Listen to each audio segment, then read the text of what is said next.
नमस्कार, मैं प्रेरणा शर्मा। आप देख रहे हैं स्वदेश 24x7 न्यूज चैनल। आपका स्वागत करते हैं हमारे खास प्रोग्राम आस्था में। होली के बाद चैत्र नवरात्रि के पावन मनाया जाता है। नवरात्रि के 9 दिन माँ दुर्गा 9 अलग अलग स्वरूपों में माँ शैलपुत्री, माँ ब्रह्मचारिणी, माँ चंद्रघंटा, माँ कुष्मांडा, माँ स्कंद माता, माँ कात्यायनी, माँ रात्रि और माँ महारी और माँ सिद्धिदात्री की पूजा का विधान है। पौराणिक ग्रंथों के अनुसार चैत्र नवरात्रि के दिन माँ आदिशक्ति प्रकट हुई थी और ब्रह्मा जी के आग्रह पर सृष्टि का निर्माण किया था। नवरात्रि में ग्रीष्म ऋतु की शुक्ल पक्ष की प्रतिपदा तिथि को शुरू हो जाती है, जो कि इस वर्ष 2 अप्रैल से शुरू होकर 10 अप्रैल को समाप्त होगी। इस बार नवरात्रि का विशेष बात यह है कि इस साल किसी भी तिथि का क्षय नहीं हो रहा है, इसलिए इस बार रात्रि पूरे 9 दिन की होगी। आपको बता दें, नवरात्रि के प्रथम दिन माँ दुर्गा के प्रथम स्वरूप शैलपुत्री की पूजा की जाती है। दरअसल पर्वत राज हिमालय के यहाँ जन्म लेने से भगवती को शैलपुत्री कहा गया। और क्या खास है नवरात्रि के प्रथम दिन में, आइए जानते हैं।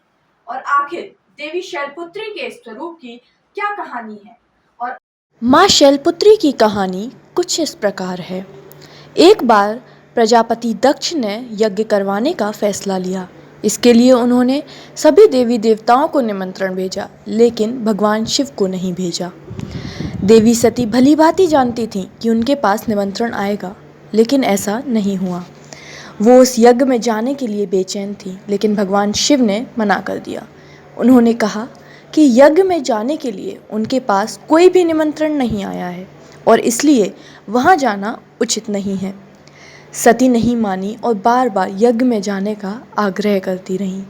सती के ना मानने की वजह से शिव को उनकी बात माननी पड़ी और उन्होंने अनुमति दे दी।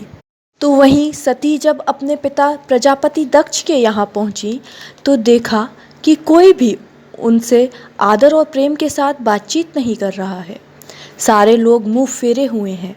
सिर्फ उनकी माता ने स्नेह से उन्हें गले लगाया।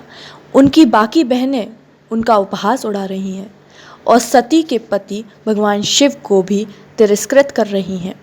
स्वयं दक्ष ने भी अपमान करने का मौका नहीं छोड़ा। ऐसा व्यवहार देख सती दुखी हो गई। अपने पति का अपमान उनसे सहन नहीं हुआ और फिर अगले ही पल उन्होंने वो कदम उठाया जिसकी कल्पना स्वयं दक्ष ने भी नहीं की होगी। सती ने उसी यज्ञ की अग्नि में खुद को स्वाहा कर दिया, अपने प्राण त्याग दिए। भगवान शिव को जैसे ही इसके बारे में पता चला तो वो दुखी हो गए। दुख और गुस्से की ज्वाला में जलते हुए शिव ने उस यज्ञ को ध्वस्त कर दिया। इसी सती ने फिर हिमालय के यहाँ जन्म लिया और वहाँ जन्म लेने की वजह से इनका नाम शैलपुत्री पड़ा। इसलिए माँ शैलपुत्री को सती नाम से भी जाना जाता है। भगवती का वाहन वृषभ है। उनके दाहिने हाथ में त्रिशूल और बाएं हाथ में कमल का पुष्प है।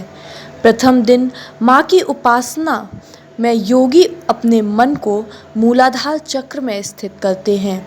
यहीं से उनकी योग साधना का भी प्रारंभ होता है। ओम ईं ह्रीं क्लीं चामुंडाय विद्महे ओम शैलपुत्री देव्यै नमः।